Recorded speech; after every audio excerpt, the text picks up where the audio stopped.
ለማለሰለ 28 ለአባት ሆይ ቆይ ይኸው ህዝብ ይመለከተው አባት ሆይ ስምን አክብረው አለው። ስለዚህም አከበርኩት ደግሞም አከብረዋለሁ የሚል ድምፅ ከሰማይ መጣ ይላል። ይሄ ድምፅ የማን ነው? አመሰግናለሁ። የማን እንደሆነ ላሳየ። ቆይ የማን እንደሆነ ላሳየ። የማን ነው ድምፅ ነው? ንገረኝ የማን ድምፅ እንደሆነ። ድምፅ የማን እንደሆነ ንገረኝ። የራሱ የኢየሱስ ድምፅ ነው። የራሱ የኢየሱስ ድምፅ ነው። የማን ድምፅ ነው ነው ያልኩህ? የአብ ነው ወይስ የወልድ ነው ነው ጥያቄው?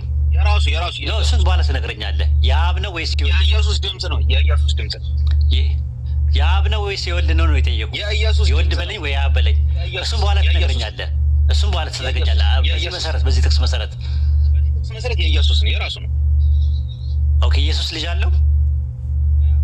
ቆይ ልጅ አለው? ቁጥር 13 ቆይ ኢየሱስ ልጅ አለው? ቆይ ኢየሱስ ልጅ አለው ወይ? ችግር የለውም። ኖ ኢየሱስ ልጅ አለው ወይ? ተመልከቱ ያ ጀማ ኢየሱስ ልጅ አለው እያለ ነው ያለው።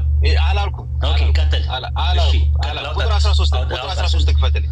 ቁጥር 13 እዚህ ክፍል ላይ ቁጥር 13 አውጣለት። አብዱ ከሪም አውጣለት። ኢየሱስ ልጅ አለው እያለ ነው ያለው። ኢየሱስ አላልኩም። እሺ ቁጥር 13 ላይ እሺ ቁጥር 12 ተጀምሮ እንደዚህ ቆይ በማግስቱ ወደ በዓሉ መጥተው የነበሩ ብዙ ሕዝብ ኢየሱስ ወደ ኢየሩሳሌም እንዲመጣ በሰሙ ጊዜ የዘንባባ ዛፍ ዝንጣፊ ይዞ ሊቀበሉት ወጡና ሆሳና በጌታ ስም የሚመጣ የተባረከ ነው። በጌታ ስም የሚመጣ አይደለ? ጌታ የተባለው ማን ነው? አብ ነው። ስም የተባለው ምንድን ነው? ስም የተባለው ዮዲሄ ባብሄ ስም የተባለው በጌታ ስም የተባለው ጌታ ኮሪዮስ የሚለው ቆይ እዚች 13 ቆይ ዮሐንስ ወንጌል ምዕራፍ 12 ቁጥር 13 ላይ በጌታ ስም የሚመጣው የሚለው ማለት ነው። ዮሐንስ ወንጌል 5:43 ላይ ያወጣለት አንዴ 5:43 ከዛ በኋላ በማን ስም መጪው ኢየሱስ የመጣው በማን ስም ነው? በጉልበት አይሆንም። ቆይ ይኸውልህ እኔ በማን ስም መጥቻለሁ አለ። እኔ በማን ስም መጥቻለሁ አለ? በአባቴ ስም። ስለዚህ አብስ በትንቢት መዝሙረ ዳዊት 128 በጌታ ስም መጣ የተባረከ ነው የሚሉት። ላሳይ ችግር የለውም ተቀበልኩ እኮ ተቀበልካው። ዮዲሄ ባቤ ነው። ዮሐንስ 12 ላይ እንመለስ። ችግር የለውም። ዮሐንስ 12 ላይ ተመለስ። ችግር የለውም። ዮሐንስ 12 ላይ ተመለስ። እሺ ዮሐንስ 12 ባጆ እኔና ወይ ስናወራ እንደዚህ ነው፣ በፍቅር ነው። እሺ በጌታ ስም የመጣው ማን ነው? መጪው መሲሁ ነው ኢየሱስ አይደል? የሚመጣው የእስራኤል ንጉስ ነው ማለት ነው። እሺ ጌታ የተባለው ማን ነው? አብ ነው። ያ ዮዲሄ ባቤ ኮሪዮስ የሚለው ዮዲሄ ባቤ የሚለውን የሚተክቶ ነው የሚመጣው። አውቃለሁ። ችግር የለውም። ስም ምንድነው? ስምስ የጌታ ስም እንትና የጌታ ስም ያህዌ ነው። የያህዌ ስም ያህዌ ነው። እሺ አሁን ቁጥር 27 ላይ ሄደለት። ቁጥር 27 የትኛው ስም ነው እዚህ ጋር የሚከብረው? እሺ የመጣበት ስም ነው ወይስ አይደለም? ቆይ እሱን እንመጣበታለን። በቨርዥን እሱ መልስልኝ ወይ ስምን አክብር 3 ቨርዥን ነው ያለው። 3 ቨርዥን ነው ያለው። አንደኛው ስምን አክብረው የሚል አለ። ስሜን አክብረው ነው ትክክለኛው። ሳይናቲከስ ላይ አውጣለት አንዴ ሳይናቲከስን አውጣና ስሜን አክብረው ነው የሚለው። የሚቀድመው ሳይናቲከስ ነው። ሳይናቲከስ ላይ ስሜን አክብረው ነው የሚለው። ስምን አክብረው የሚል አለ። ከዛ በኋላ ደግሞ ልጅን አክብረው የሚል አለ። እዚህ ጋር መሆን የነበረበት ልጅን አክብረው ሳይሆን ስምን አክብረው ነው የሚለው። ማን የሚለውን ስም ነው? ኢየሱስ የሚለውን ስም አክብረው ነው።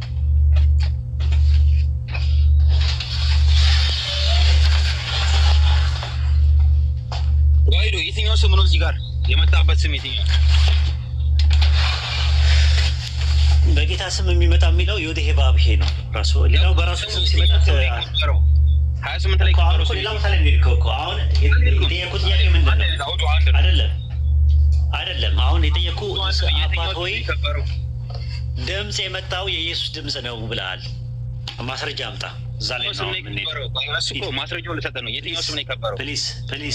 ፕሊዝ አሁን አላመጣም። ሌላ ቦታ ላይ ነው አውቀህ የትኛው ሰው ነው የመጣበት ስም ነው የከበረው ወይስ አይደለም? ጮሌ ኧረ ጮሌ ነህ ጮሌ ነህ። እኔ እኮ አውቃለሁ እኮ እና አሁን አንተም በል ተመለስ። ለማንኛውም እወዳቸዋለሁ። እሺ አይ አለቀም፣ የምር አለቀም። አይ ቆይ የከበረው ስም የመጣበት ስም ነው ወይስ አይደለም? ይመልስና ከዛ ኢየሱስ 12:28 ላይ ቆይ ልንገርህ። አታፍን፣ ዝም ብለህ አትደራረብ። መሰረታዊ ችግር እኮ ነው። ኮዴክስ ሳይናቲከስ ላይ አባት ሆይ ስምን አክብረው ይላል አይደል? ዮሐንስ 12:28 ላይ። ኮዴክስ ቫቲካንስ ደግሞ አባት ሆይ ልጅን አክብረው ይላል። ኮዴክስ ደግሞ የማን ነው? ይሄ ማን ነው?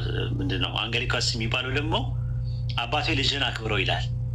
ሶስቱም የተለያየ ነገር ነው እንትን የሚሉት የሚያወሩት። አሁን እሱ አይደለም ነጥባችን። የምወደው ልጅ ምንድን ነው? እዛ ጋ ያለው አባቶ ስምን አክብረው ሲል አከበርኩት የሚለው ድምፅ የመጣው የኢየሱስ ነው ያልክበት ማስረጃ አምጣ እኮ። ማስረጃ ማ ስሙን ስትመልስልኝ አንተ ታስቃለህ ማለት ነው። ለማንኛውም ዮሐንስ ወንጌል ምዕራፍ 12 ቁጥር 13 ላይ ያመጣው አንተን ወጥመድ ውስጥ የሚጥል ነው።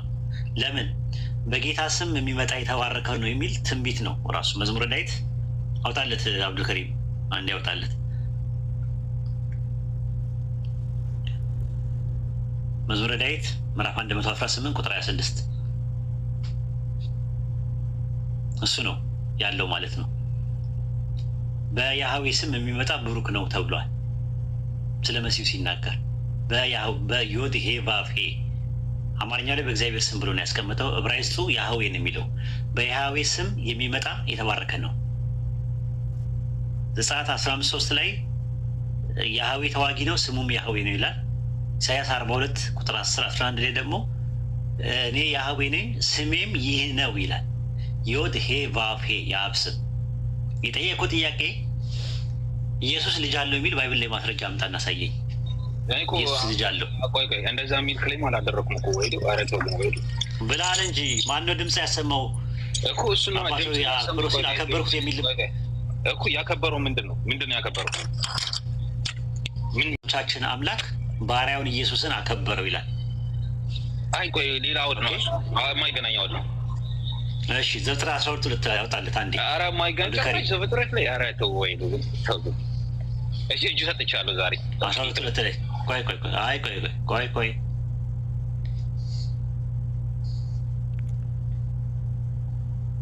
አየው።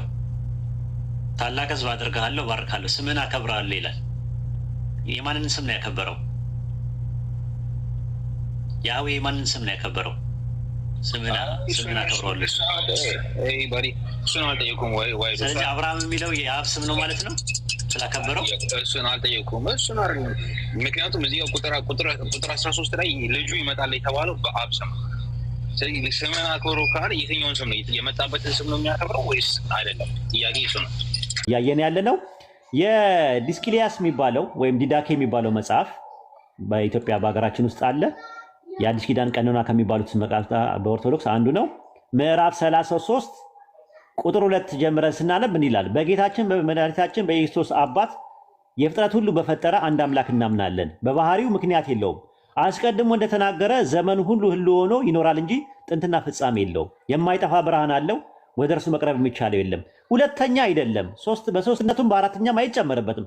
ብቻውን ለዘላለሙ የሚኖር አንድ ነው እንጂ የማይታወቅ የተሰወረ አይደለምና በኦሪትና በነቢያት ፈጽመን አወቅ ነው እንጂ ሁሉን የያዘ እንደሆነ በፍጥረቱ ላይ የሰለጠነ እንደሆነ ሆነ። የጌታችን የክርስቶስ አባት እግዚአብሔር አንድ ነው። ዓለም ሳይፈጠር የተወለደ አንድ ልጁ ከእርሱ ጋር ትክክል የሚሆን አንድ አምላክ ያለው ማንን ነው አለ?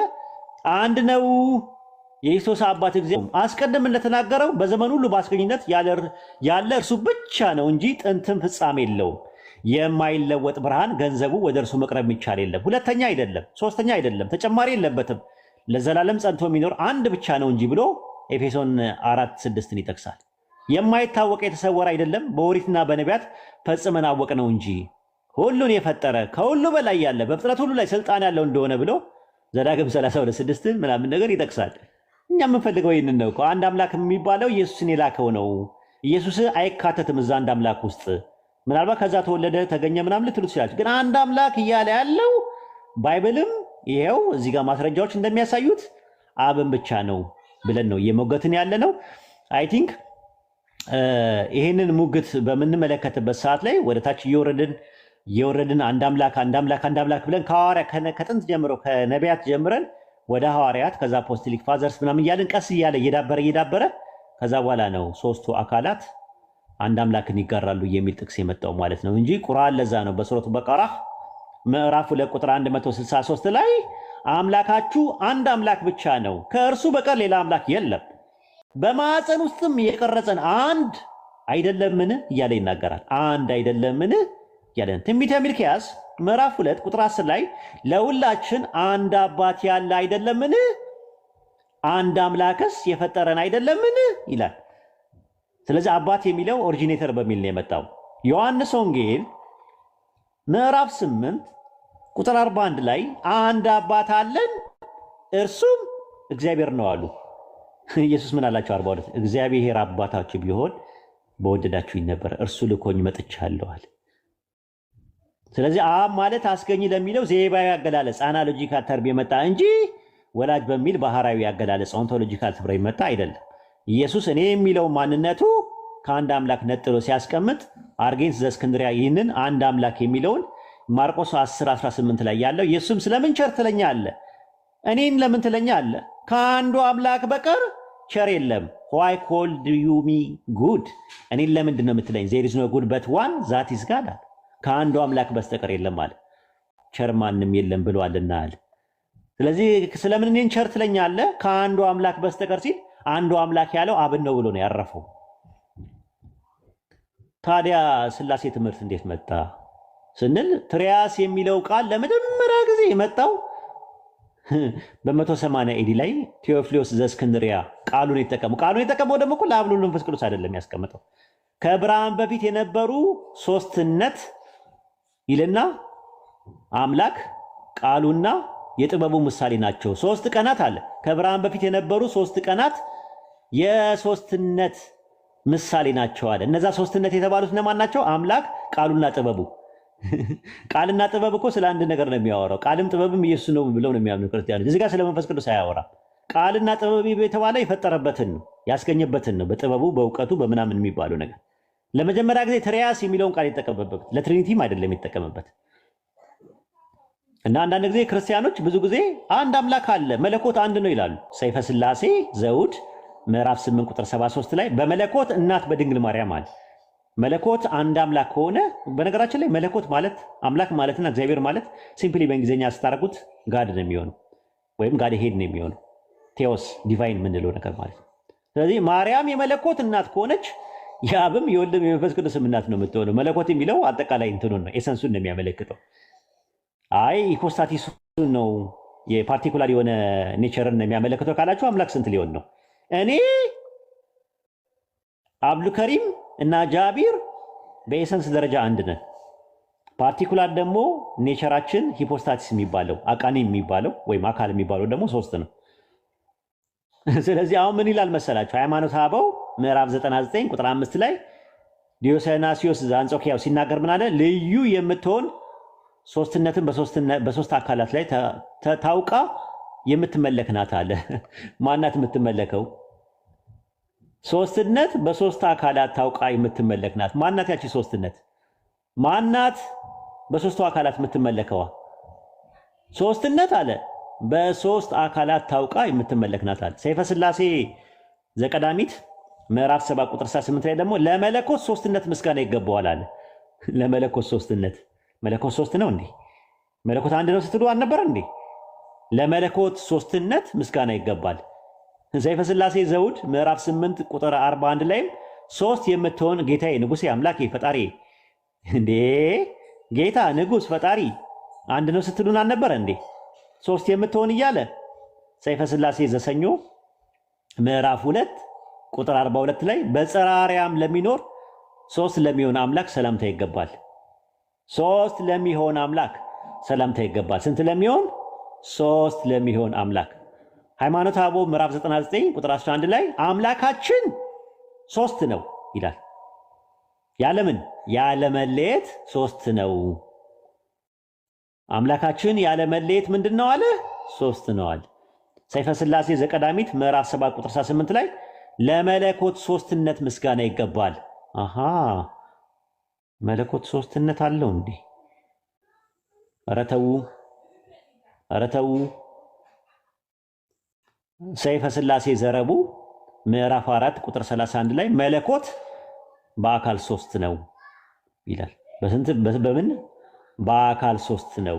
መለኮት በአካል ሶስት ሲሆን በባህሪ አንድ ነው አሉ። መለኮት አንድ ነው ስትሉን አልነበረ እንዴ? መለኮት በአካል ስንት ነው? ሶስት። በባህሪ ስንት ነው? አንድ ነው። ባህሪ ስንት ነው? ሰይፈ ሥላሴ ዘሐሙስ ምዕራፍ 5 ቁጥር 17 ላይ ሶስት የእሳት ባህሪ ነገር ግን አንድ አምላክ ነው። ሶስት ባህሪ ተባለ። አንድ ብርሃን ነው አለ። ብርሃንስ አንድ ነው?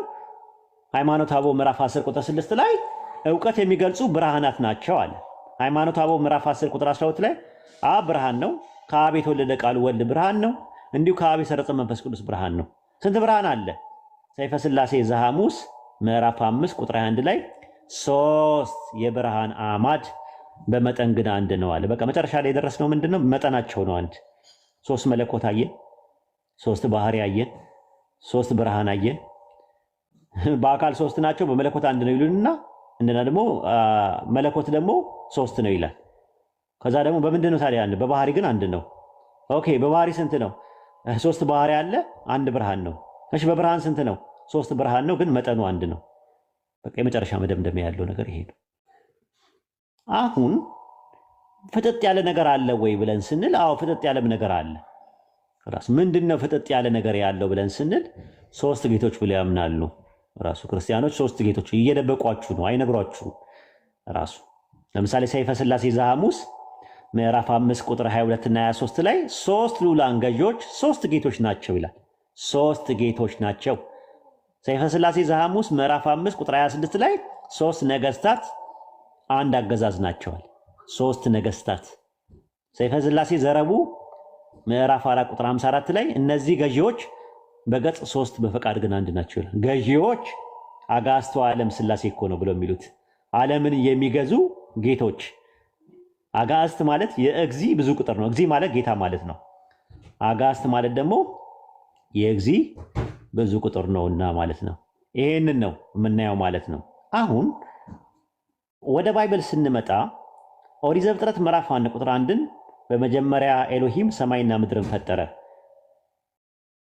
በረሺት ባራ ኤሎሂም ኤታ ሸማኢም በኤታ አሬስ ብለን አይተን ነበረ።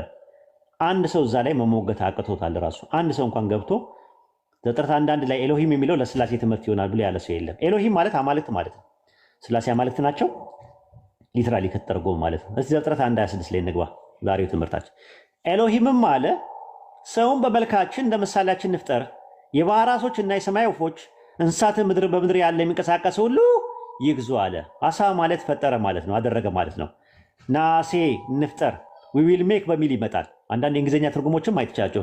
ቫዩሜር ኤሎሂም ናአሴ አዳም። ቨ ማለት እና ማለት ነው። ዮድ የሚለው እርሱ ማለት ነው። አማር ማለት አለ ነው። ዩሜር ደበር ንግግር ነው። ናአሴ እንፍጠር አለ ይላል። አሴ ማለት ልፍጠር ነው። እና የሚለው ነገር ሲመጣበት ፕሉራል ኦፍ አምፕሊቱን ታሳያለች። ለምሳሌ ኤሎሂም የሚለው ቃል የኤሎሃ ብዙ ቁጥር ነው። ኤሎሂም የሚለው ቃል ግን ብዙ ነገርን አያሳይም። ናአሴ እንፍጠር የሚለው አሴ ልፍጠር በማለት ፋንታ እንፍጠር ሊል ይችላል። ራሱ ለኤሎሂም የሚለው ቃል ኢም የምትለዋ የኤሎሃ መዳረሻ ቅጥያ ሆና ትመጣለች። ለምሳሌ አንደኛ ነገሥት ምዕራፍ 12 ቁጥር 9 ላይ ሮብዓም ምን አለ?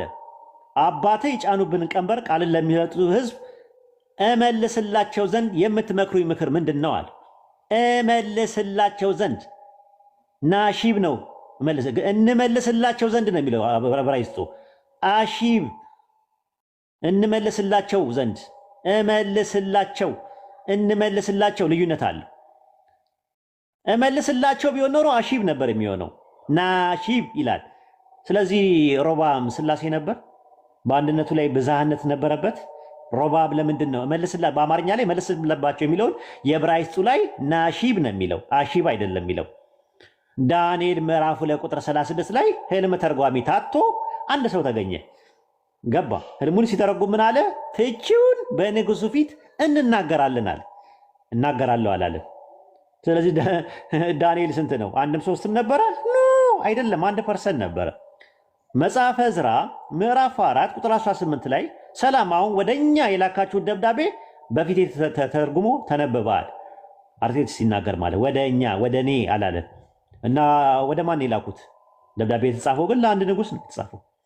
አንደኛ መቃቢያ ምዕራፍ 10 ቁጥር 18 እና 19 ላይ አሌክሳንደር በሚናገርበት ሰዓት ላይ ለወንድሙ ጆናታን ለሚባለው we have heard about you ስለ አንተ ሰምቻለሁ አይደለም ያለው፣ ሰምተናል።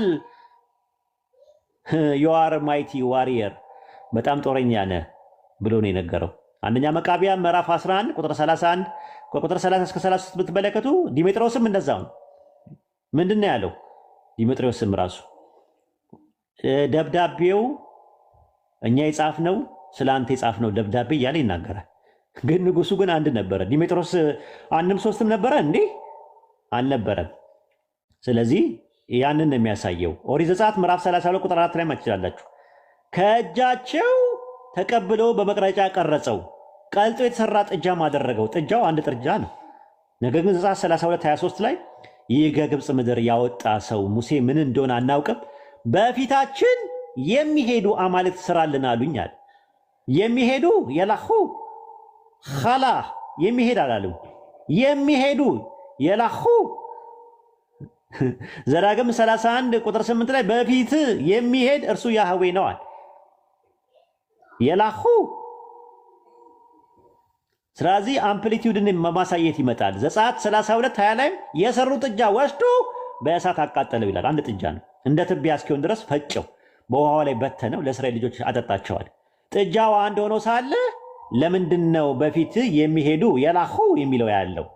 ግሱ ፕሉራል ለምን ሆነ ሲባል በእነሱ አገላለጽ ማጅስቲን የሚያሳየው ማለት ነው። ዘፍጥረት 1:26 ላይ ያለውን ንፍጠር የሚለውን ጳውሎስም ኢየሱስም ኦፖርቹኒቲው ነበራቸው ለማውራት። ማቴዎስ ወንጌል 19:4 ላይ እርሱ መልሶ እንዲህ አለ፣ ፈጣሪ በመጀመሪያ ወንድና ሴት ያደረጋቸዋል እንጂ ሶስት አካላት ምናምን ነገር የሚል ነገር አላስቀምጥም። ማርቆስ ወንጌል 10:6 ላይ ከፍጥረት መጀመሪያ ግን እግዚአብሔር ወንድና ሴት ያደረጋቸው ነው የሚለው። ይሄ እንግዲህ አንደኛው የአይሁዳውያኖች አፈታት ነው። ፕሉራል ኦፍ አምፕሊቲዩድን ማሳየት ይችላል። ዊ ዊል ሜክ መሆን ይችላል። ሌት አስ ሜክ መሆን የለበትም ይላሉ። ለምን ያለው ነአሴ የሚለው ቃል ልፍጠር በሚለው ፋንታ እንፍጠር መሆን ይችላል ይላሉ። ለምን ዘፍጥረት 2:18 ላይ የዕብራይስጡን አይታችሁ ከሆነ ልፍጠር ነው የሚለው። ልፍጠር እንጂ እንፍጠር አይልም። ራሱ እንግሊዝኛውንም ተመልከቱ ከፈለጋችሁ። ዊ ዊል ሜክ ነው የሚለው አይደለም የሚለው። ዊ ሜክ አይደለም የሚለው። አይ ዊል ሜክ እያለ ነው የሚናገረው። ልፍጠር ነው የሚለው። ስለዚህ ልፍጠር ማለት የቻለ አምላክ እንፍጠር ቢል ፕሉራል ኦፍ አምፕሊቲዩድን ያሳያል የሚል የመጀመሪያ ሙግት አላቸው። ወደ ሁለተኛው ሙግት በምንሄድበት ሰዓት ላይ ከራሱ ባህሪ ጋር እየተነጋገረው የሚል አላቸው። ለምን ኦሪት ዘፍጥረት ምዕራፍ 2 ቁጥር 7 ላይ ያህዌ ኤሎሂም ሰውን ከምድር አፈር አበጀዋል። በምንድን ነው ያበጀው? ምኑን ያበጀው ስንል ኢዮብ ምዕራፍ 33 ቁጥር 6 ላይ እኔን ደግሞ ከጭቃ የተፈጠርኩ ነኝ አለ። በምንድን ነው የፈጠረው?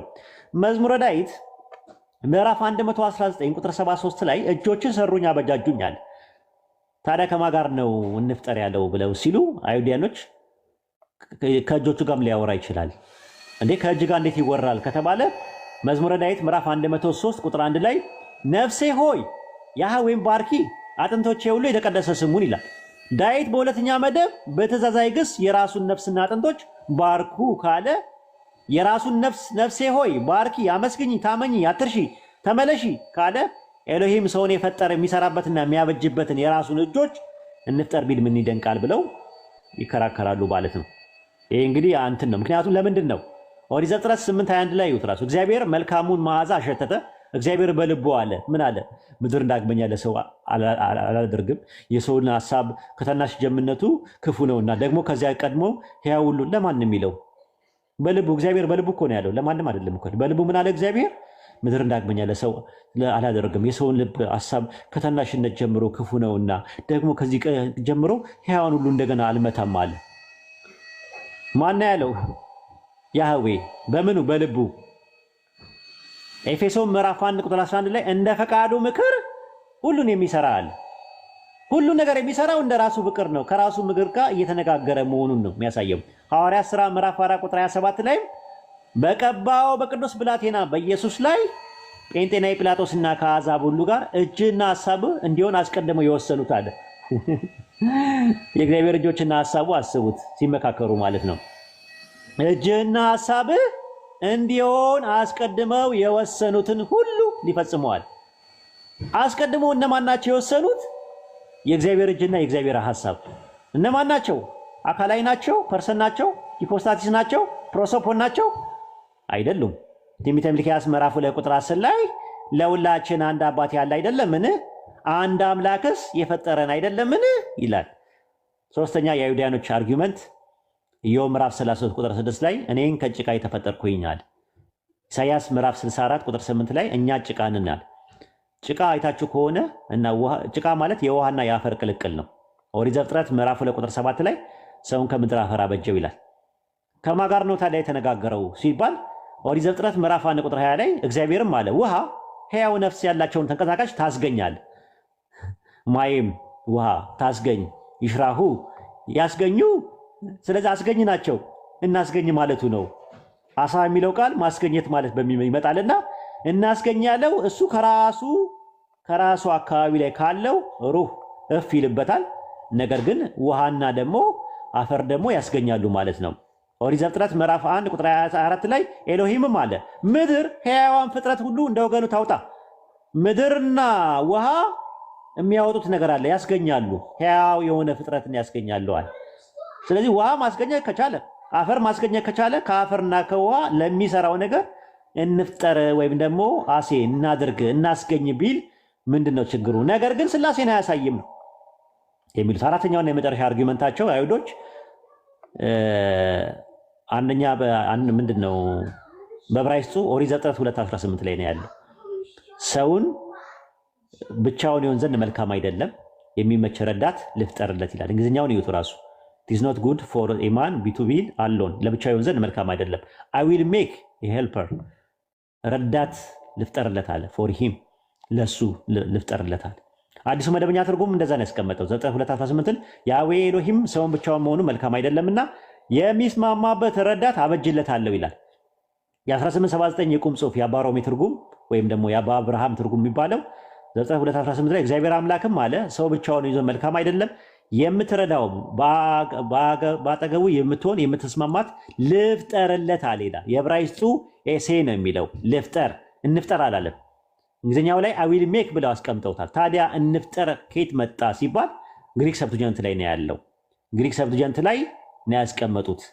ራሱ ግዕዙ ላይ አለ ወይ በእግዚአብሔር ይኮነ ሰናየ ለጓለመያው ይንበር ባህቲቱ ንግበር እንፍጠር ንስራ አለ ይላል። የ1954 የኃይለ ሥላሴ እግዚአብሔር አምላክ ሰው ብቻውን ይሆን ዘንድ መልካም አይደለም፣ የሚመች ረዳት እንፍጠርለት። የግሪክ ሰብትጀንት ላይ ፓይሴሜን እንፍጠር ብሎ አስቀምጦታል። ለማን ያለው ስንል መጽሐፈ ኩፋሌ ምዕራፍ 4 ቁጥር 4 ላይ ወይቤለነ እግዚአብሔር ለነ እግዚአብሔር አምላካችን ለእኛ እንዲህ አለን አኮ ሰናየ የሁሉ ብእሲት ባቲቱ ሰው ብቻውን ይሆን ዘንድ መልካም አይደለም አላ ንግበር ሎቱ ምራደ ዘከማሁ ወደ እግዚአብሔር አምላክነ ድመተ ላሌሁ ወነው ማለት ፈጣሪያችን እግዚአብሔር ለእኛ እንዲህ አለን አለ። መልአኩ መጣና ወደ ማን መጣ? ወደ ሙሴ መጣ።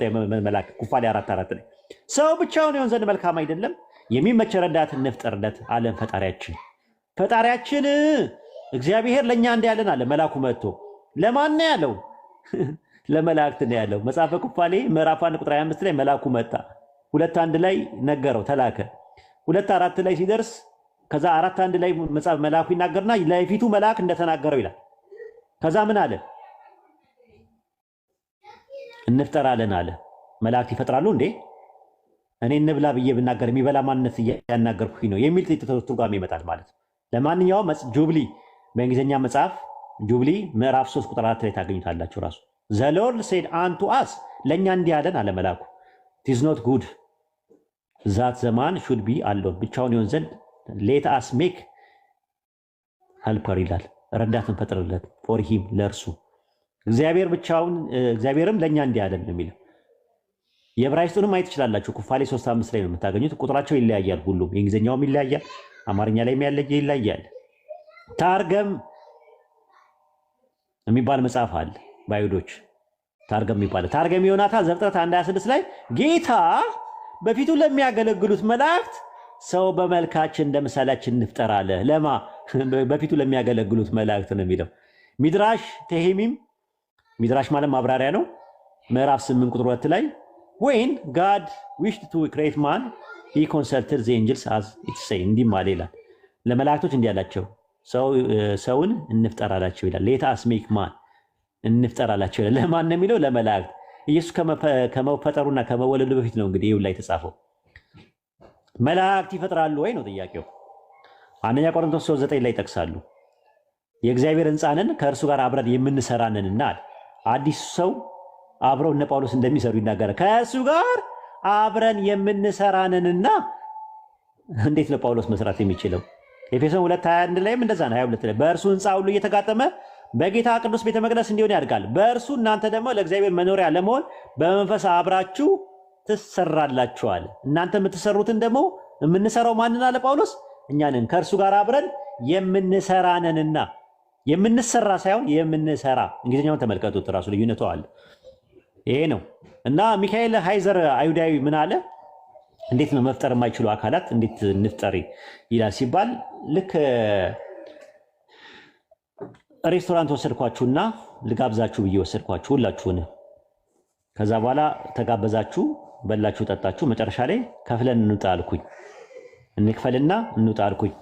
መጨረሻ ላይ ቢሉ መጣ፣ እኔ ከፈልኩኝ። ማን የከፈለው? አብዱልከሪም። ማን የከፈለው?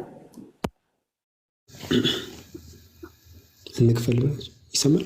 እንክፈል አልኩኝ። አዎ እንክፈልና እንውጣ አልኩኝ። እኔ እንክፈል አልኩኝ። እንክፈልና እንውጣ አልኩኝ። ከዛ ቢሉ መጣ፣ ከፈልኩኝ። እኔ ማን የከፈለው?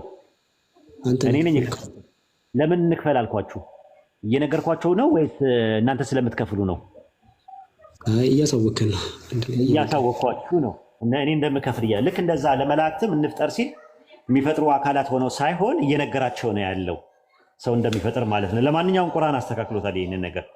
ይህ ፕሮብሌም እንዳይመጣ ሱረቱ በቀራ ምዕራፍ 2 ቁጥር 30 ላይ ጌታ ለመላእክት ምንድን ነው ያላቸው? እንፍጠር ነው ያላቸው? አይደለም። እኔ በምድር ላይ ምትክን አድራጊ ነኝ ባለ ጊዜ አስታውስ ነው የሚለው። በሱረቱ ሷድ ምዕራፍ 38 ቁጥር 71 ላይ ጌታ ለመላእክት እኔ ሰውን ከጭቃ እፈጥራለሁ ባለ ጊዜ ያስታውሳል።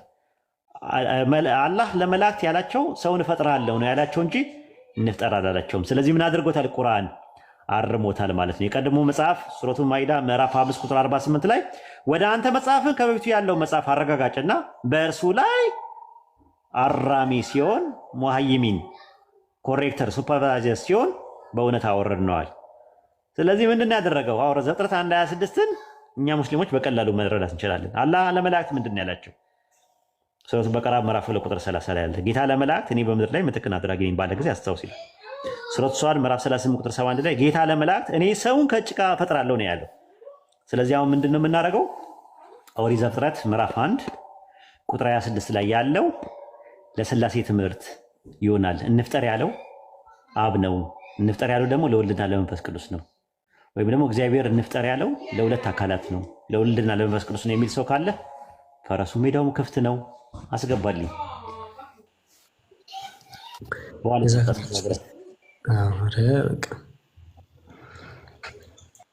ጀዛከላሁ ሰ በጣም ሰፋ ያለ ትምህርት ነው። በጣም ሰፋ ያለ እና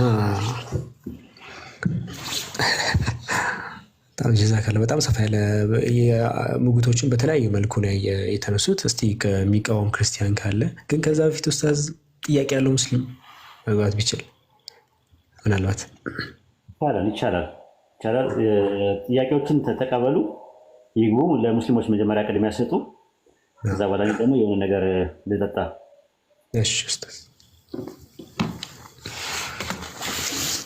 ትምህርቱ ላይ አሁን የተነሳው ዘፍጥረት 1:26 ላይ የተነሳውን ፖይንት ትምህርቱ ላይ ያልገባው ሰው ካለ ወይም ደግሞ እዚህ ላይ ያልገባችሁ ነገር ካለ ሙስሊሞች ጥያቄ ካላችሁ ግቡ። እዛው ርዕሱ ላይ ያለ ማለት ነው። ወደ ክርስቲያኖች ከመዞራችን በፊት እማወገታለሁ የሚል ክርስቲያን እንትን ከማለቱ በፊት አንድ ቁጥር ጻፉታችን ላይ ጥያቄ አለ የሚል ሰው የአሁኑ ፖይንት ላይ የሚል ሰው አንድ ቁጥር ይጻፍ። አንድ ቁጥር እየጻፈ መግባት ይችላል።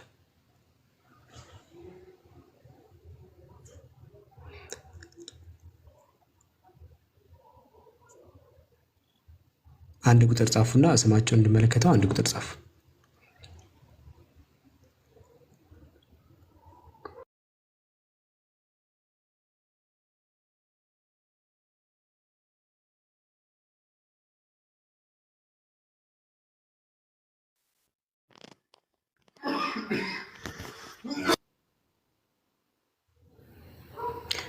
السلام عليكم ورحمة الله وبركاته. وعليكم السلام ورحمة الله وبركاته. حفيظ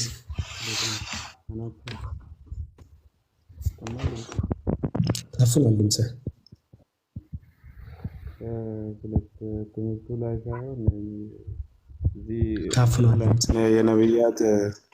የነብያት ላይ እንትን መንገድ ላይ ድምጽ ሲለቀቅ ጥራት የለውም። እሱ ነው እንትን ሀሳብ መስጠት የፈለኩት። አመሰግናችኋለሁ። እየተሰማ ስለሆነ ዛህራ ትሰማለች። ጀዛከላሁ ሐፊዝ። እሺ ትምህርቱ ላይ ጥያቄ ያለው ሰው? እሺ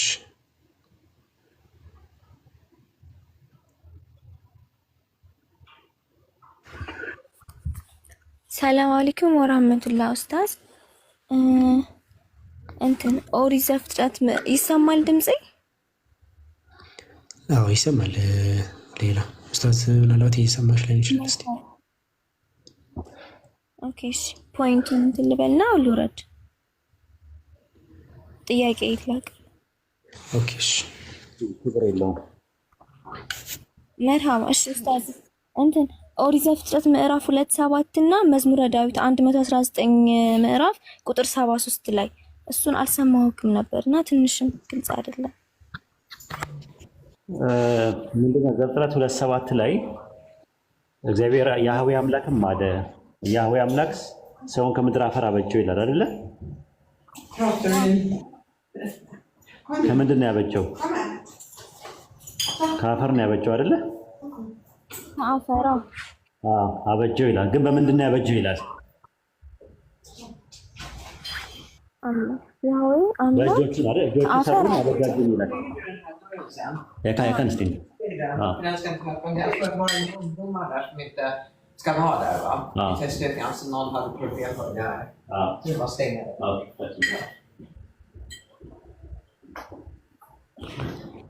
ይቅርታ እና በእጆች ሰሩኝ አበጃጁኝ ይላል። ስለዚህ ምንድነው በተለምዶ ከራስ ባህሪያትም ጋር ማውራት የተለመደ ነገር ነው። እንደዛ የተጠቀመበት ነገር ምን አለ ሲባል ዳዊታውን ነፍሴ እግዚአብሔር ባርኪ አጥንቶቼ ሁሉ የተቀደሰ ስሙን ባርኩ እያለ ይናገራል። እና እንደዛ እያለ ይናገራል። እና ከዛ አንፃር ምንድነው ማንን እየተናገረ ያለው ብለን ስንል ከራሱ ጋር እየተነጋገረ ያለው ከራሱ ባህሪያት ጋር ነው እየተነጋገረ ያለው። የተለመደ ነገር ነው። ኢዲዮማቲክ ኤክስፕሬሽን ነው። ስለዚህ ፈጣሪ ከፈለገ ከእጆቹ ጋር ማውራት ይችላል። የግድ ከሌላ አካል ጋር ማውራት የሚባል ነገር አይኖርም። እጆቹ መስራትና ማበጀት ከቻሉ እጆች ሰሩኝ አበጃጁኝ ነው የሚለው። እጆች የሚለው ደግሞ ሁለት አይደሉም፣ ከሁለት በላይ ነው የተነገረው እዛ ጋር ራሱ እጆች ተብሎ የተባለው ማለት ነው። ስለዚህ ፕሉራል ነው የተናገረው። ከእጆቹ ጋር መነጋገር ይችላል። እጆች ሰሩኝ አበጃጁኝ በሚለው ሰዓት አበጃጁኝ ሲል እግዚአብሔር ያበጀው በእጆቹ ስለሆነ ካበጀው ከእጆቹ ጋር ማውራት ይችላል። ዳዊትም አውርተዋል። ግን ስላሴን አያሳይም ነው አይሁዶች እየሞገቱ ያሉት። ግልጽ ነው።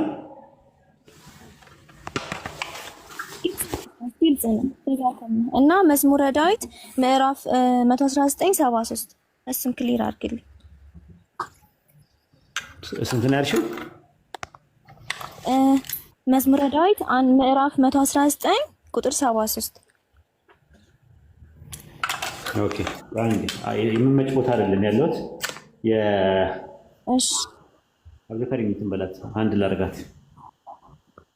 ከአሁኑ ጋር እኮ የተያያዘ ነው አይደል? ሌላ ከአሁኑ ጋር እኮ የተያያዘ ነው። አሁን ላይ ዘፍጥረት ምዕራፍ 2:7 አነሳሽ።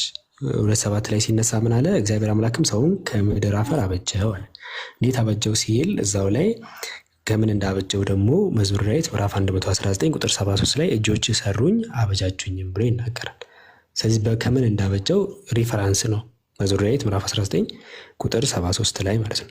ስለዚህ ታዲያ እንደዛ ከሆነ አንድ ሰው ከራሱ ባህሪያት ጋር ሊነጋገር ይችላል። ለምሳሌ የአይሁዶች ሶርሱን ብትወስጂ አሁን እነ በረሺት ራባ የሚለው ሪፈረንስ አለ። በነገራችን ላይ የአይሁዶች የተለያዩ የአይሁድ ራባዮች ኮሜንተሪዎች አንድ ላይ ሰብሰብ ብሎ የተቀመጡ ላይ እዛ ላይ ምዕራፍ ቻፕተር 8 ላይ ብትመለከች ለምሳሌ ራባይ አሚ የሚባል የአይሁድ ምሁር ብሎ የተናገረው እንደውም ከልቡ ጋር ነው እያወራ ያለው ብሎ ሪፈረንሶችን ያስቀምጣል። አምላክ ከራሱ ባህሪያት ጋር ሊናገር ይችላል። አንድ ሰው ከራሱ ጋር ሊያወራ ይችላል። ይሄ እንደዚህ ማድረግ ብሎ ሊያወራ ይችላል። ነሰሰርሊ ፕሉራሊቲን አያሳይም ነው።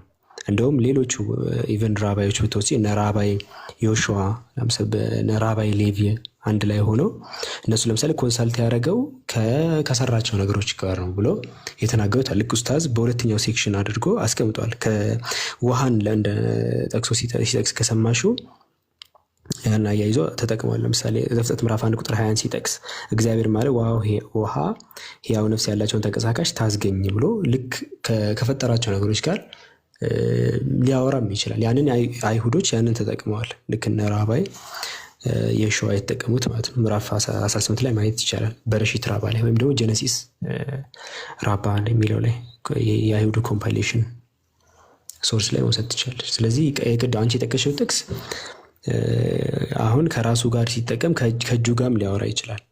ያ ማለት ነው ዘፍጥረት 2:7 ላይ ሰውን ያበጀው ከምድር አፈር አበጀው ካለ በምን ሲባል መዝሙረ ዳዊት ምዕራፍ 119 ቁጥር 73 ላይ በእጆችህ ብሎ ይናገራል። ሰው ከእጁም ጋር ሊያወራ ይችላል። እንደው ሌሎቹ አይሁዶች እንደውም ከልብ ጋር የተያያዘውን ይጠቅሱና ከልቡ ጋር ኮንሰልት አድርጎ ሊሆን ይችላል ብሎ ይጠቀማሉ።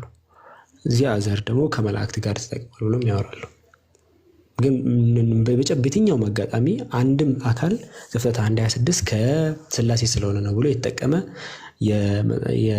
የመጽሐፍ ቅዱስ ጸሐፊ የለም፣ ማንም የለም። ሲጀመር ይሄ ፐርፌክት አጋጣሚ ነበር። እንደዚህ ጽድት ብሎ ተቀምጦ ቢሆን ኖሮ ሁሉም የሚጠቀሙት ነበር። ምንም አይነት ሶርስ የለም። ከጊዜያት በኋላ ነው ሰዎች ለስላሴ ማረጋገጫ ሲያፈላልጉ ያው የጨነቀው እርጉዝ ያገባል እንደሚባለው ምናልባት አባባልም እንትን ካለው እንደዛ ሲታገሉ ነው እንጂ እንደዛ አይደለም የሚለው ሌላ ያለው ፖይንት ይሄ ነው።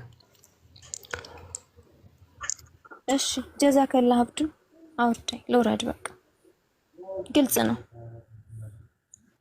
እሺ ሌላ ሙስሊሞች ክርስቲያኖች ተዘጋጁ። ያው ለመሞገት ክርስቲያኖች ተዘጋጁ። ሙስሊሞች ደግሞ ጥያቄ ካላቸው አንዳንድ ቁጥር ጻፉ። እሺ ሰይፍ አላህ የዛ የሚገርም ትምህርት ነው። ዛሬ ላይ ኖት ያረዘ ሰው በቃ በጣም እንትን ብላችኋል።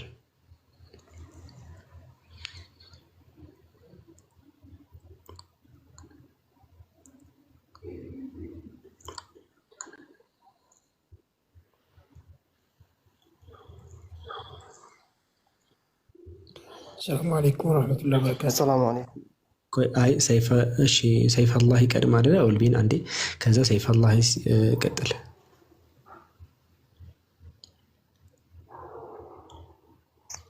እኔ ልቀጥል? አዎ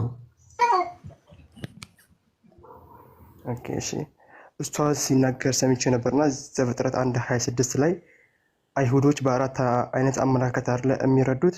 አሁን ስታባራ የነበረው ፈጣሪ ሲያወራ መፍጠር ከሚችሉ ነገሮች ጋር ነው ብለህ ነበረ። ላይ ከራሱ ባህሪ ጋር ከራሱ እጆቹ ጋር ምናምን ብለህ ነበረ። ግን አንደኛው ላይ ኡስታዝ ሲጠቅስ የነበረው ኤሎሂም ከመላእክት ጋር እየተነጋገረ ነበረ ብሎ ነበረ። አሁን በዚህ አመለካከት መላእክት መፍጠር ይችላሉ ወይስ? ይሄን ብታብራራልኝ። ይሄ ነበረ ያልገባኝ። ጥሩ ጥያቄ ነው የጠየቅከው። ራሱ ዘፍጥረት 1:26 ትሪኒታሪያን የስላሴ አማንያን ለስላሴ ይጠቀሙበታል። ለዚህ ድምዳሜ የሚያደርስ ምንም ነገር የለም ነው። ቢያንስ ግን የተወሰነ ፍንጭ የሚሰጠው ነገር ምንድን ነው? አንደኛ ኤሎሂም የሚለው ቃል የኤሎሃ እንትን ነው፣ አምፕሊቲድ ሆኖ የመጣ ነገር ነው። ስለዚህ ልፍጠር በሚለው ፋንታ እንፍጠር የሚለው ነገር አይ ዊል ሜክ በሚለው ፋንታ መምጣት ይችላል ነው። የመጀመሪያ ማጀስቲን ለማመልከት ይመጣል ብለው የሚሞግቱ አሉ። ሁለተኛ ደግሞ ምንድነው ሲነጋገር ለስራ ላደርግ ወይም ደግሞ ላስገኝ ነው ያለው እና እናስገኝ ነው የሚለው። እናስገኝ የሚለውን ደግሞ ከውሃና ከመሬት ጋርም ነው። መሬትና ውሃ አስተዋጽኦ አድርገዋል። ጭቃ የሚባለውን ነገር ኮንትሪቢዩት አድርገዋል። እኔ ደግሞ መንፈስ ሮሃ የሚባለው ወይም ደግሞ መንፈስ ኑማ ወይም ደግሞ በአረብኛ ሮህ የሚባለውን ነገር አስተዋጽኦ አድርጋለሁ እና እኔ እሱን ሳደርግ እናንተ ደግሞ አውጡ ነው። ምድር ሕያዋን ፍጥረታትን ታስገኝ፣ ውሃም እንደዛው የሚለው ነገር ብለው ይተረጉሙታል።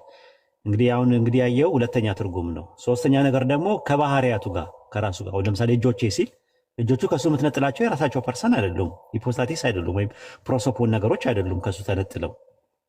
ስለዚህ ከእነሱ ጋር ነው የሚልም አቀማመጥ አላቸው። አራተኛውና የመጨረሻው ግን ከመላእክት ጋር ነው የሚል ሶርሶች ብዙ አሉ። አብዛኛውን እንደሚስማሙት ለመላእክት ነው ያላቸው የሚለውን ይስማማሉ ማለት ነው። ከመጽዮንም ስላለ ከመጽዮንም ብታስገባው ይነግራል። ቀላል ነው ራሱ ለሱ ለመላእክት ነው። ግን ስላሴን አያሳይም ነው። ዘፍጥረት 1:26ን ስላሴን አያሳይም፣ በፍጹም አያሳይም። እኛውን ያ ጥቅስ ስለ አምላክ አንድነት ያወራል ብለን አይደለም የሚሞገት ነው።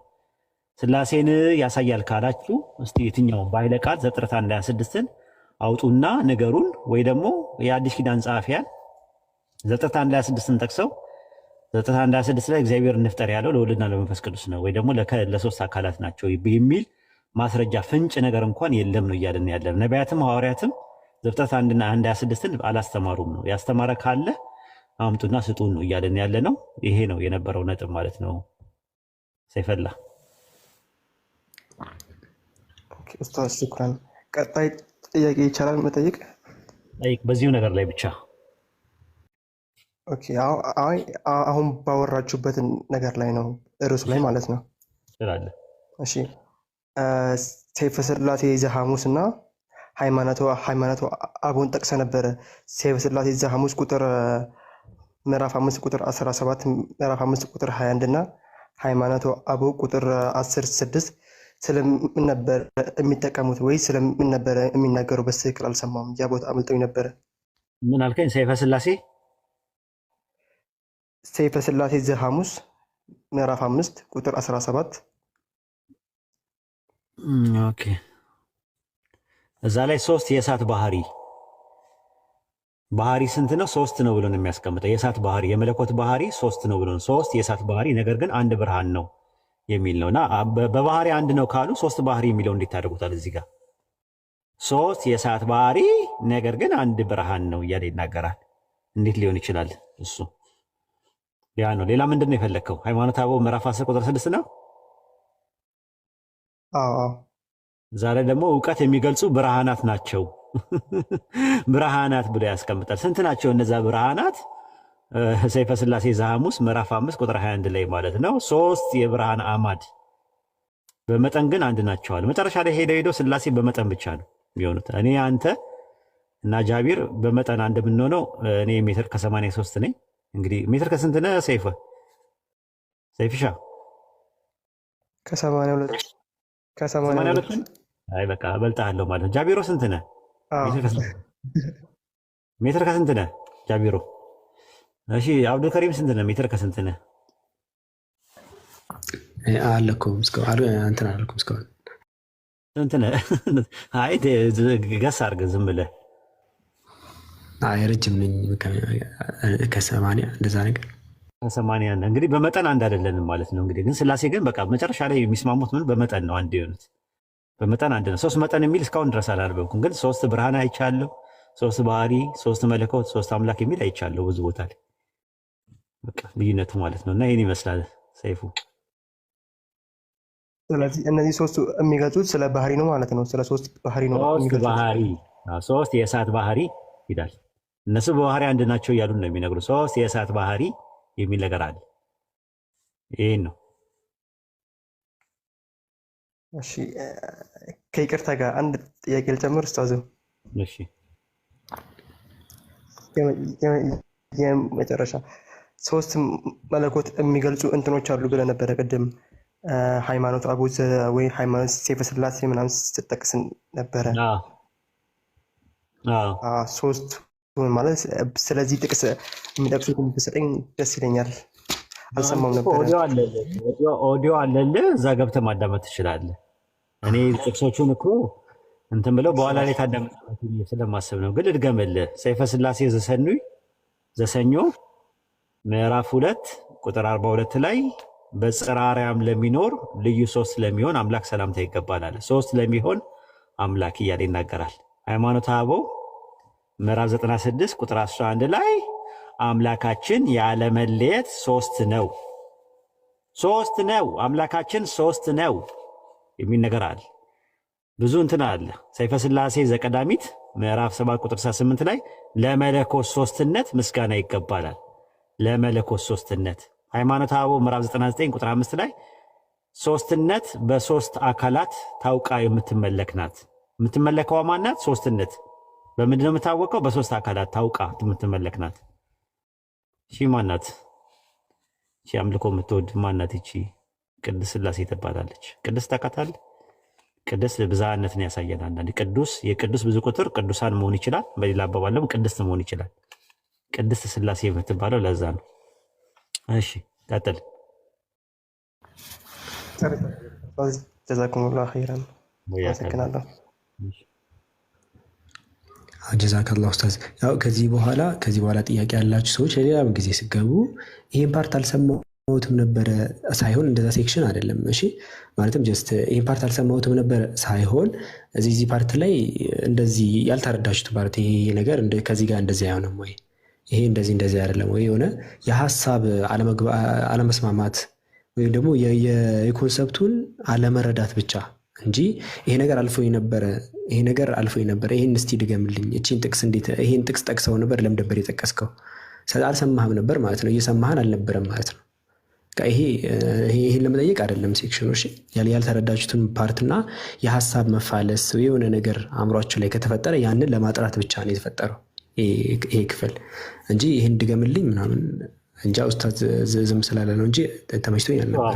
እሱ ያመለጣችሁ እንትኖች ኦዲዮ ስላለ ችግር የለውም። የነቢያት መንገድ ላይ ግቡና ትምህርቶቹን በአጠቃላይ ማግኘት ትችላላችሁ። ኢንሻላህ እዛ ላይ ታገኛላችሁ። ማለት ቀጥታ ስለሚተላለፍም ተቀርቶም ስለሚቀመጥ እዛ ጋር እየደጋገማችሁ ማንበብ ትችላላችሁ ማለት ነው። ጥቅሶቹ ሚስ ያደረጋቸው ካለ ደግሞ ሌላ ቀን ላይ ስገባ ምናልባት የቁጥር ልዩነት ለምሳሌ ዮሐንስ ወንጌል 8:54 ላይ ለማለት ፈልጌ 8:53 ብዬ የአፍ ወለምታ ምናምን ካለ ላስተካከል እችላለሁ። እንደዚህ ብለህ ነበር እናንተ አምላካችን የምትሉት አባቴ ነው ይላል። ግን ዮሐንስ 8:54 ላይ 55 ላይ ስፈልገው ወይም ደግሞ 52 ላይ ስፈልገው አላገኘውም ብትሉኝ 54 ላይ ነው የአፍ ወለምታ በቅቤ ባይታሽም በይቅርታ ይታሻልና አፉ በሉኝ ይላለሁ።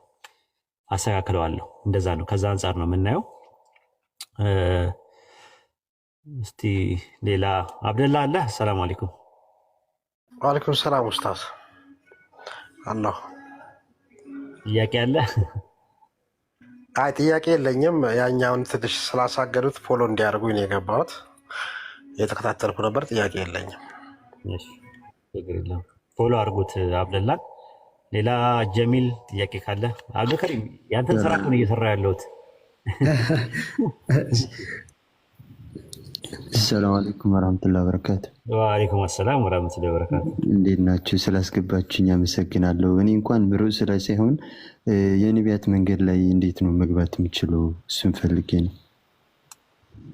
የኛ ግሩፕ አለ የቴሌግራም የወይድ የመማሪያ መድረክ የሚል አለ። አይ የመማሪያ መድረክ ሳይሆን ወሂድ ንጽጽር መጽሐፍት ምናምን የሚለው ላይ አለው። አሁን እንዴት አድርገን ነስተ ወይ አንዱ ጋር ብትኖር ጥሩ ነው። ሁለቱንም አገኛቸው እስቲ ሁለቱንም ነገሮች አገኛቸው። ወይ የመማሪያ ወይ ቅመተ ኢስላም የመማሪያ መድረክ የሚለው ፕላትፎርም የሚል አለ አንድ። ሁለተኛ ደግሞ የነቢያት መንገድ የሚል አለ። ሁለቱንም እስቲ ያያቸው። ሁለቱንም አገኛቸው እና እዛ ላይ ያገኛቸው። አሁን አንተ እንትን ነው ንጽጽር እየተማርክ ነው? ተምራል ከዚህ በፊት ወይስ እየተማርክ ነው? አዎ ከዛ ጀምሬ ነበር። አጋጣሚ አልተመቸኝም፣ አቋርጬዋለሁ። ኢንሻአላህ ጀምራለሁ። ችግር የለም። በቃ ቀጥል። ዛራን አናግራት እስቲ። ሀዊ ያለች ሀዊ የምትባለው ልጅ ትጠፋለች አንዳንዴ። ወሳኝ ቦታ ላይ የምትጠፋው። ትምህርት ተማሩ። ሰኞ ትምህርት ይጀመራል። አዲስ 16ኛው ዙር እሱንም ግቡ። እስቲ ቻናል ምናምን ሳይው እዚህ ጋር አለ እየሰጡ ነው ከስር። ኦኬ ሽክሩን ጀዛከላሁ ኸይርኩም። አላህ ይጠብቅህ ኡስታዝ። እሺ አሚን አሚን። ሹት አድርገው። መርሐባ።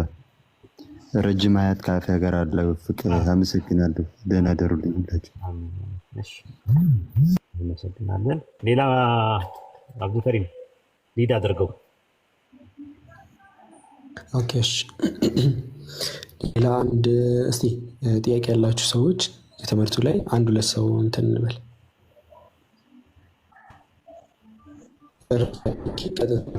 ወደ ጥያቄው ማለት ነው።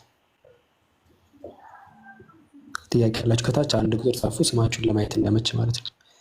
ብዙ ሰው ነው ሪኩዌስት የሚልከው፣ ግን ጥያቄ እንደሆነ ለማወቅ እስቲ አንድ ቁጥር ታዲያ ጻፉና ስማችሁን ይችል አስገባችሁ። ሙስሊሞች ቶሎ ቶሎ ጠይቁ በላቸው፣ ከሌለ ወደ ክርስቲያን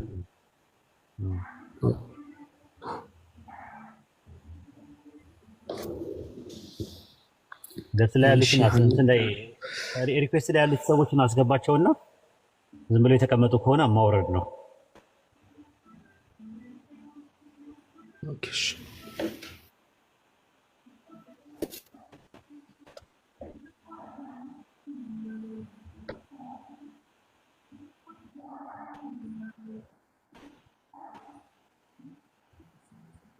እንቅልፍ ድምፅ ነው የሚሰማኝ።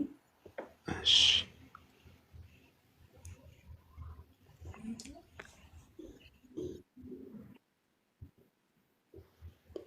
ሀኑ ይሰማል? ሀኑ ሰላም አለይኩም። ወአለይኩም ሰላም ወራህመቱላሂ ወበረካቱ። ጥያቄ ነበረኝ። ኦኬ በራሱ ላይ ከሆነ ጠይቂ። አይ ርዕሱን አላውቅም። አሁን የገባሁትና እየፈለግኩኝ ነበር የሚመልስልኝን። ባለፈው ዝም ብዬ ላይ አሁን እያወራን ያለ ነው ያው በስላሴ ጉዳይ ላይ የተያያዘ ነው እና በተነሳው ርዕስ ላይ ጥያቄ እየተቀበለ ነው። እዛ ርዕስ ላይ በተወራው ርዕስ ላይ ምናልባትም የሆነ ሴንሲቲቭ ነገር ከሆነ ያው ዛሃራ የሚለውን አካውንት ፎሎ አድርጊ እና ዝም ብለሽ ዛሃራ የሚለውን አካውንት ፎሎ አድርጊ። በቃ የሆነ ምናልባት ሴንሲቲቭ ነገር ከሆነ እዛው እሷ እንትን ትልልሻለች፣ እንዳስፈላጊነቱ እንትን ትልልሻለች። እኔም ፎሎ ታደርገኝ ምንድነው መደበኛ መርሃ ግብር ስለሆነ ከቶፒክ አንወጣም። ግን እኔን ፎሎ ብታደርገኝ ኢንሻላህ ከታገዘችኝ በደንብ መልስላታለሁ። ላይፍ ስገባ ሀኑ አለሽ አንዳንድ ላሳየኝ፣ ፎሎ አድርጊኝ።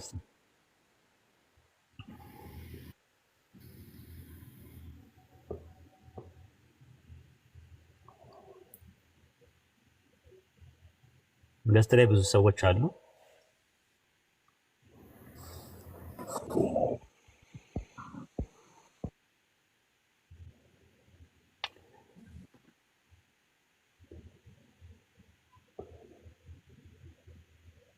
ገስት ላይ ብዙ ሰዎች አሉ። ግቡ። ገስት ላይ ብዙ ሰዎች አሉ። ሁሴን ሰላም አለይኩም ይሰማል? ወአለይኩም ሰላም ወራህመቱላሂ ወበረካቱ። ያው ጥያቄ አለ በርዕሱ ላይ በተነሳው ትምህርት ላይ? አዎ ጥያቄ ነበረኝ። ኦኬ መቀጠል ትችላለህ። እንትን መጠየቅ የፈለኩት እኔ እንትን ነበረ ቅድም የተነሳው ዘፍጥረት ላይ 1:26 ላይ ባለው እንትን ነው እና እንፍጠር ብሎ ከጠየቃቸው ጌታ እንትን ማለት እግዚአብሔር እነሱ እንፍጠር ብሎ ጠየቃቸው በሚለው ላይ እና የሚፈጥረው በመለኮት ነው እና ያ መለኮት ማንጋን ያለው ብለው ነው የሚያስቡት። ያ መለኮቱ አብጋን ያለው ወይ ደግሞ ወልድና መንፈስ ቅዱስ ማንጋን ያለው መለኮቱ ብዬ ለመጠየቅ። ሁለት ደግሞ አይ የጋራ እንትና ይበልጥ ታብራሩታላችሁ ብዬ ግራ ስለገባኝ ነው ጥያቄውን በትክክል መጠየቁ አልቻልኩም። እና የጋራ ደግሞ ስሜት እንትን አላቸው የሚለውስ ነገር እሱ ነገር አለ ተብሎ በኦርቶዶክስ የሚታሰብ ከሆነ እንፍጠር ብሎ መጠየቁ ምንድን ነው ጥቅሙ? ምክንያቱም ያ ስሜታቸው ተመሳሳይ ከሆነ መፍጠር ሲፈልጉ እያስፈቀዳቸው ነው ወይስ ደግሞ በምን ምክንያት ነው ያ የተፈለገበት እንፍጠር ብሎ መጠየቁ? ወይስ እያስፈቀዳቸው ነው? የሚገርም እኮ ነው። የሚገርም ጥያቄ ነው ያለው። ለምሳሌ እኔ አብዱል ከሪምን ምሳ ዛሬ እንብላ ብዬ ብለው ምሳ መብላት እንደሚበላ ካወቀው ትርጉም አይኖረውም። ሙሉ እውቀት እኔ ምን እንደማስብ ካወቀ ምሳ ምን እንደምንበላ ካወቀ እኔ አብዱል ከሪምን ለምን ምሳ እንብላ ብዬ ጠይቀዋለሁ? አንድ አይነት ነገር ከሆነ ማለት ነው። አብዱል ከሪምም ጋር ያለው ነገር ምሳ እንደሚበላ ካወቀ እንብላ ማለት አይጠበቅብኝም። ለምን? እኔ ማስበውን እኔ የምናገረውን ቀድሞ ያውቀዋል። ለምን አንድ አይነት ነው እውቀታችን። ስላሴ በፈቃድ በእውቀት በስሜት አንድ ከነበሩ ለምንድን ነው አንደኛው አካል ሌላውን አካል እንፍጠር ብሎ ኢምፐራቲቭ ፎርም የሚያዘው? አቤት አቤት አቤት! የሚገርም ጥያቄ ነው። ማሻአላህ ማሻአላህ። ተጨማሪ እውቀት እኔ ራሴ እዚህ ጋር ትምህርት ነው የተማርኩት። ራሱ 3 ሃይፖስታቲስ ዩኒየን 3 ሃይፖስታቲስ የሆኑ አካላት 3 አካላት በኦንቶሎጂካሊ በኩነት ደረጃ በአብ ልብነት የሚያስቡ በወልድ ቃልነት የሚናገሩ በመንፈስ ቅዱስ ትንፋስነት የሚኖሩ አካላት ከሆኑ አብ ወልድና መንፈስ ቅዱስን እንዴት አድርጎ ሊያናገር ይችላል? ዲያሎግ እንዴት ያደርጋል? ኮንቨርሴሽን ማለት ነው። አንድ አይነት ነገር ከሆነ እኔ አብዱል ከሪም ጋር ያለው ነገር እንዴት ሊሆን ይችላል? ራሱ በጣም ደስ የሚል ጥያቄ ነው የጠየቀው። ማሻአላ እኛ ራሳችን ተጨማሪ እውቀት ነው ያገኘ ነው ማለት ነው። ሁሴን ተረድቻለሁ። መርሐባ ኡስታዝ። የሚያጠናክር ነገር ነው ይዘልን የመጣው። ማሻአላ አላህ ይጨምርልህ። ይሄ ጥያቄ ሳይሆን ተጨማሪ ትምህርት ነው የሰጠን። ያው ከአንተው ተማሪ ነኝ 14ኛ ዙር ያው እየታገድኩ ነው እና በጣም ኡስታዝ የምትለይ ሰው ነህ። ትንሽ ኪታቦችን አንዳንድ ቦታ ቀርቻለሁ። ንጽጽርን ግን ምደግፍ ሰው አልነበርኩም እውነት ለመናገር። ብዙ ጊዜ ንጽጽር ሲባል አፉ በሉኛ ከተፈቀደ ንጽጽር ሲባል ሌላን እምነት እንትን ማለት ምናምን የሚመስለን ሙስሊም ሆነን አለን ወገን። ከዛ እኔም እንደዛ አስብ ነበር እና ከዛ በኋላ ነው አንተ ጋር የጀመሩት 14ኛ ዙር እና በጣም የምታስረዳበት እንትን ምናምን ያው ይለያል። በዚሁ አጋጣሚ አላህ ይጠብቅህ ለማለት ነው። በደዋ አትርሱኝ። ደዋ ነው ትልቁ መሳሪያ ደዋ ነው። ያው እዚሁ ደግሞ እንዳይቀር ደግሞ አላህ እኽላሱን እንዲወፍቀኝ እዩልኝና ስሙልኝ እንዳይሆን ከውቀሳና ከሙገሳ ጋር የተያያዘ እንዳይሆን ደዋ ነው ትልቁ ነገር ማለት ነው። ሌላ ቦታ ላይ ሰው ቢውል ይሻላል እኽላሱ ሰው ከተበላሸ ማለት ነው። እና አላህ እኽላሱን እንዲወፍቀኝ ትልቁ ነገር ደዋ አድርጉልኝ። በደዋ አትርሱኝ ኢንሻአላህ። ጀዛከላ ወንድሜ። መርሐባ ሽኩራን ዳች ነው።